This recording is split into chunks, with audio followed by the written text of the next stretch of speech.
Hey guys, welcome back. చాలా రోజుల తర్వాత అయితే వీడియో అయితే పెడుతున్నాను. ఈ రోజు నేను మా ఫ్రెండ్ అయితే కలిసి ట్రిప్ ప్లాన్ చేసాం, అది కూడా అరక్కి. మన నెల్లూరులో కృష్ణ ట్రావెల్స్ బుక్ చేసుకుని నైట్ మొత్తం జర్నీ చేసి మార్నింగ్ కల్లా వైజాగ్ అయితే రీచ్ అయ్యాం. మధ్యలో నా స్కూల్ ఫ్రెండ్ ని ఒకరిని మీట్ అయ్యి వాడితో కలిసి మా జర్నీ స్టార్ట్ చేసాం. ఇక ఫస్ట్ అయితే ఆర్కే బీచ్ అయితే విజిట్ చేసాము. ఇక తర్వాత అయితే మనం డైరెక్ట్ గా కైలాసగిరికి అయితే చేరుకున్నాం.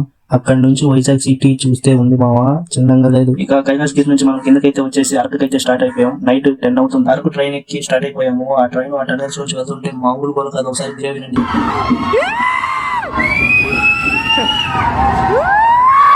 ఇక ట్రైన్ లో లొకేషన్స్ చూసుకుంటూ డైరెక్ట్ గా బుర్లా కేవ్స్ కి అయితే రీచ్ అయిపోయాము.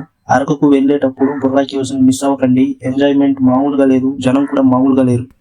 తర్వాత అక్కడ నుంచి డైరెక్ట్ గా వాటర్ ఫాల్స్ కి వెళ్ళాము. మన గాలికొండ దగ్గర ఫేమస్ అయిన కబాబ్ చికెన్ తింటూ ఆ వ్యూ ఎంజాయ్ చేసాం. అక్కడ దగ్గరలో ఉన్న కాఫీ ప్లాంటేషన్ కి అయితే వెళ్ళి ఒక లుక్ వేసాం. ఇక అక్కడ నుంచి నైట్ అరకులో చలికి తట్టుకోలేక క్యాంప్ ఫైర్ వేసుకున్నాము. మీరు కూడా అరకుకు ట్రిప్ ప్లాన్ వేసుకుంటే ఇవన్నీ తప్పకుండా విజిట్ చేయండి, చాలా బాగుంటుంది.